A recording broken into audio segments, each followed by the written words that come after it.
श्री गुरुवे नमः।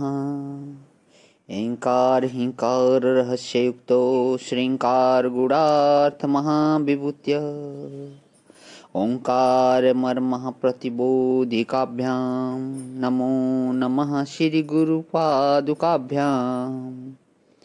ओम शांति शांति शांति। प्रणाम भवन। श्वेता श्वेत्र उपनिषद स्वामी श्री अखंडानंद सरस्वती जी महाराज का दिव्य ग्रंथ, जिसमें भगवान हमारा जो है 32वां प्रवचन चल रहा है और अध्याय तीसरे के मंत्र नंबर 4 से 7 की व्याख्या, परमेश्वर की स्तुति, प्रार्थना और उनके ज्ञान का फल, पेज नंबर 438 से आगे लेते हुए। तो कल स्वामी जी ने बहुत सुंदर एक रहस्य समझाया था, बताया था कि जो ये कहते हैं कि महात्मा जो थे, एक महात्मा थे, तो उनके जो सत्संगी थे उनमें से 100-150 सत्संगी उनके पास आए कि अब हमारे महाराज जी का शरीर तो वृद्ध हो गया, तो अब ये तो शरीर छोड़ेंगे, तो हमारा उसके बाद क्या होएगा। तो ऐसा मन करता है कि हम सब उससे पहले ही अपना शरीर छोड़ दें। तो लेकिन एक दिन आया, महात्मा जी ने अपना शरीर छोड़ दिया। तो स्वामी जी बताते हैं कि किसी सत्संगी ने शरीर नहीं छोड़ा, उनमें से एक भी नहीं मरा। तो आगे लेते हुए भगवान 438 पे से, यह जो लोग कहते हैं कि हम तुम्हारे बिना रह नहीं सकते, तुम्हारे बिना मर जाएंगे, तुम्हारे बिना कैसे रहेंगे, कैसे खाएंगे, कैसे पिएंगे, कैसे जिएंगे, यह सब वफादार नहीं है, असत सेना है। यह असत सेना तुम्हारे साथ जुड़ी हुई है और यह जो लवाजमा जोड़ रखा है, बड़ी बड़ी सामग्री, क्या पूछना महाराज, ऐसी बड़ी बड़ी सामग्री इकट्ठी कर रखी है। एक के घर में घुसने लगे तो बड़ा भारी कुत्ता दरवाजे पर बैठा हुआ था। मैं तो रुक गया, दादा भी था साथ में। तो दादा ने कहा कि यह असली नहीं है, नकली है, जीभ निकली हुई और बड़ा भयंकर देखने में, सचमुच नकली था। मालूम हुआ कि वह विलायत से बहुत पैसा खर्च करके लाया गया है।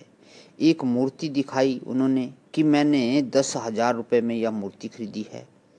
ऐसे ऐसे नंगे स्त्री पुरुष के चित्र घर में लगे हुए कि क्या बतावें। और बताया गया हमको कि 1 करोड़ रुपए लगाकर ड्राइंग रूम सजाया गया है। यह लवाजमा कोई विश्वसनीय है? देखो, मैं सत्य हूँ का अर्थ यह होता है कि मैं अकेला हूँ। मैं चित्त हूँ का अर्थ होता है कि मैं जानता हूँ। क्या जानते हो बाबा?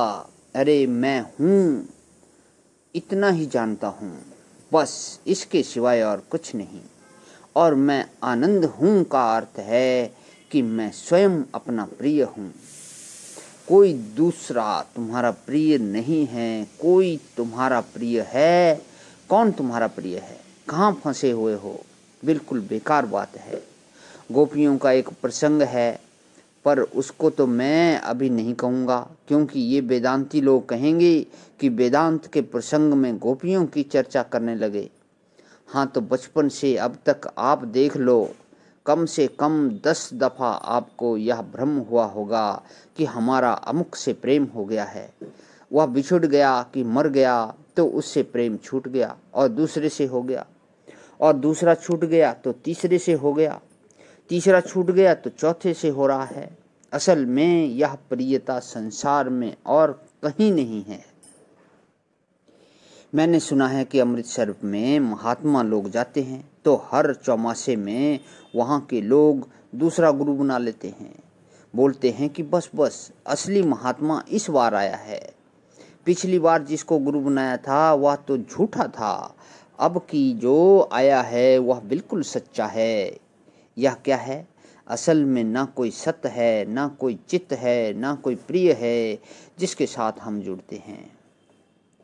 उसमें अपनी सत्ता डालकर कहते हैं कि यह सत्य है, अपनी चिता डालकर कहते हैं कि यह चित्त है, और अपना आनंद, अपनी ही प्रियता उसके अंदर डालकर बोलते हैं कि यह अपना आनंद है।